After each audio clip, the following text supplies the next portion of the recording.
Hello दोस्तों, आज के सेशन में आपका स्वागत है। और जैसे कि आपको पता है कि 17 फरवरी 2025 से 10वां का एग्जाम शुरू होने वाला है और आपके लिए कुछ त्रिकोणमिति का इंपॉर्टेंट क्वेश्चन लाए हैं। देखते हैं क्वेश्चन को। Question number 1। क्वेश्चन नंबर 1 क्या है? क्वेश्चन नंबर 1 है 10 पाई बाय 2। जैसे कि आप जान रहे हैं कि पाई का मान 180 होता है, यानी 180 होता है। तो 10 180 बाय 2 यानी ये हो जाएगा कितना 90। और 10 90 का वैल्यू कितना हो जाएगा? 10 90 का वैल्यू होता है आपका इंफिनिटी, यानी जिसको आप कहते हैं अपरिभाषित। ठीक है, यानी ऑप्शन नंबर अगर बात करें तो ऑप्शन नंबर आपका हो जाएगा डी। ठीक है, अब हम लोग क्वेश्चन नंबर 2 का बात करते हैं। क्वेश्चन नंबर 2 क्या कह रहा है? क्वेश्चन नंबर 2 यानी 1/3, यानी 1/3 किसका वैल्यू है? 1/3 किसका वैल्यू है?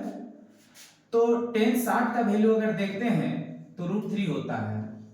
10 60 का वैल्यू कितना होता है? √3 होता है। cos 45 का बात करेंगे तो इसका वैल्यू जो है 1/√2 होता है। sin 30 का बात करेंगे तो इसका वैल्यू 1/2 होता है। लेकिन अगर 10 30 का बात करेंगे तो इसका वैल्यू 1/√3 होता है, यानी ऑप्शन नंबर डी क्या है आपका? सही है। क्योंकि आपका पूछ रहा है क्या क्वेश्चन नंबर 2 में 1/√3 किसके बराबर है?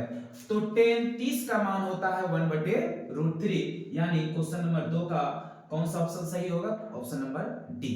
ठीक है, अब क्वेश्चन नंबर 3 की बात करते हैं। क्वेश्चन नंबर 3 में क्या है? sec square theta minus 1। ये तो डायरेक्ट फार्मूला है आपका, यानी sec स्क्वायर थीटा माइनस 1 क्या हो जाएगा? sec स्क्वायर थीटा माइनस 1 यानी tan स्क्वायर थीटा आपका हो जाएगा। ये डायरेक्ट फार्मूला है, जैसे आप फार्मूला रटे होंगे क्या? sec square theta minus tan square theta क्या होता है? 1 होता है। और यहां पर अगर sec स्क्वायर थीटा -1 की बात करेंगे तो ये आपका कितना हो जाएगा? tan स्क्वायर थीटा हो जाएगा, यानी ऑप्शन नंबर सी हो जाएगा। ठीक है, क्वेश्चन नंबर 4 की बात करते हैं। ये क्वेश्चन नंबर 3 का था सॉल्यूशन। क्वेश्चन नंबर 4 की बात करते हैं। क्वेश्चन नंबर 4 में कह रहा है sin π/4 माइनस cos π/4। और पाई का मान जैसे कि आपको पता है 180 होता है, यानी 180 होता है।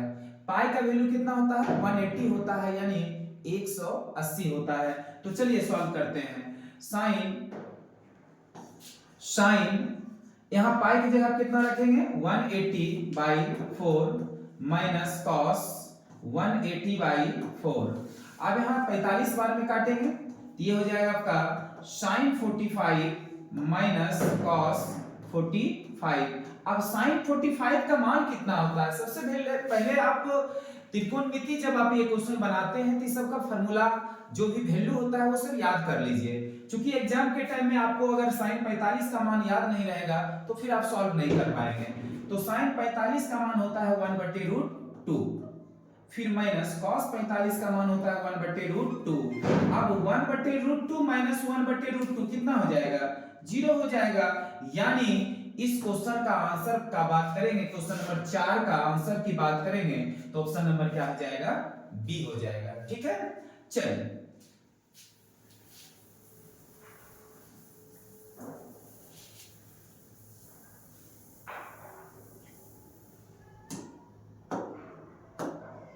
Question number 5।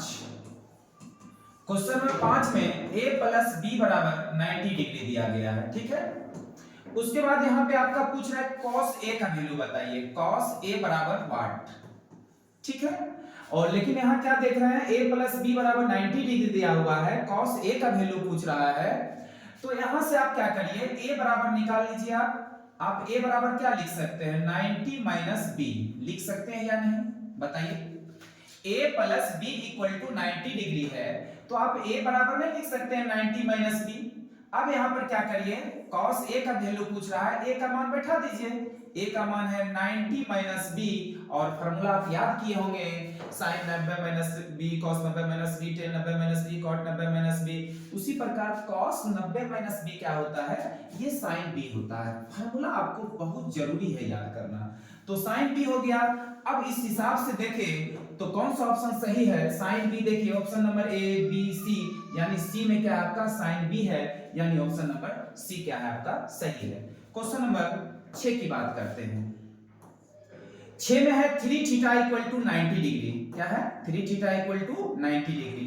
तो थीटा इक्वल टू कितना हो जाएगा आपका 90/3, और इसको काटेंगे तो 30 बार में कटेगा। थीटा इक्वल टू कितना हो गया 30 डिग्री। यहाँ पे पूछ रहा है आपका cos थीटा का वैल्यू, और cos थीटा का वैल्यू पूछ रहा है। तो cos थीटा का वैल्यू कितना हो जाएगा जरा देख लेते हैं। cos 30 डिग्री का वैल्यू कितना हो जाएगा, cos 30 डिग्री का वैल्यू कितना होता है √3/2। तो √3/2, तो ऑप्शन नंबर कौन सा सही होगा आपका, √3/2, option number B is correct. तो त्रिकोणमिति क्वेश्चन बनाने से पहले आप त्रिकोणमिति का सारा फार्मूला को याद करें, इकट्ठा करें, याद करें, उसके बाद त्रिकोणमिति का क्वेश्चन बनाए तो ज्यादा बेनिफिट होगा। क्योंकि नजदीक है एग्जाम, फार्मूला का लिस्ट बनाइए और क्वेश्चन इंपॉर्टेंट क्वेश्चन करने के लिए हमारे साथ बने रहे। चैनल को सब्सक्राइब करें, लाइक करें, कमेंट करें।